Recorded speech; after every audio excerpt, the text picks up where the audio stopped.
করুক, 14 কোটি টাকা তো নয়, কত হাজার কোটি টাকা আছে সে যাদের সম্পত্তি তারা জানে। আর এসব টাকা তো আমাদের রেশন মন্ত্রী তার, তারপরে দিদি তারও এখানে ঢুকে আছে।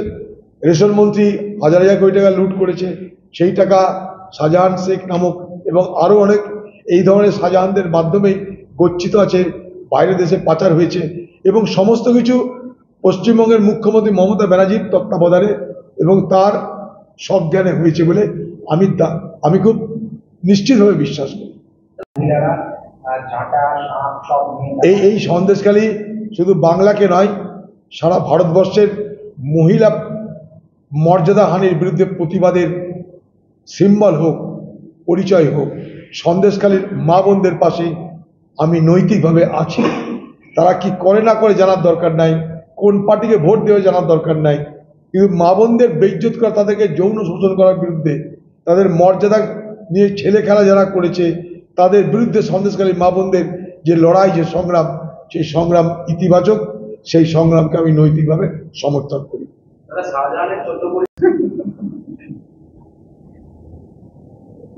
খুবই খারাপ দেখে মারা যাচ্ছে। ভোট পরবর্তী হিংসা 24 সালে এসে সিবিআই পূর্ব মেদিনীপুরে যারা অভিযুক্ত তাদেরকে গ্রেফতার জানার সকালে সারাদিন অভিযান করলো, কাউকে দিল। এগুলো নির্বাচনের আগে সিবিআই তৎপরতা দেখিয়ে মোদির হাত শক্ত করতে চাইছে। নালে 21 আজকে 24, এতদিন ঘুমোচ্ছিল কেন সিবিআই? এ প্রশ্ন তো মানুষ করবে। এগুলো ভপকিবাজি যাকে বলে, কিচ্ছু হবে না এগুলো। হ্যাঁ,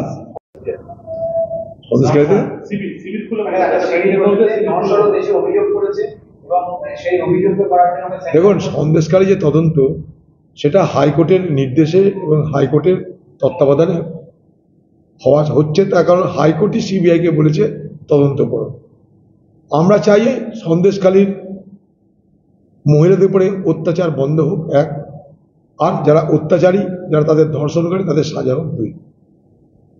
এবং এই বাংলায় যেন সন্দেশখালী করবার মতন কারোর সাহস না হয় আগামী দিনে, সেই রকমের শাস্তির ব্যবস্থা করতে হবে, এটাই আমাদের দাবি। সরাসরি অভিযুক্ত হিসাবে নয়, সংস্থার বার্ষিক এজেন্ট মিটিং এর উপস্থিত ও সংস্থার হয়ে উৎসাহ দেওয়ার কাজ করেছিল। এগুলো যারা আর্টিস্ট হয়, যারা স্টার হয়, তারা এগুলো করে থাকে প্রমোট করার জন্য। তাদের এটাই পেশা।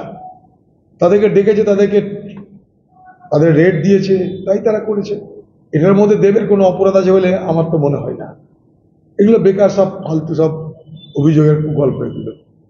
দেব সে একটা আর্টিস্ট, তার সেই পপুলারিটিকে, জনপ্রিয়তাকে কাজে লাগাবে কোনো কোম্পানি, সেই জনপ্রিয়তা তারা বিক্রি করে।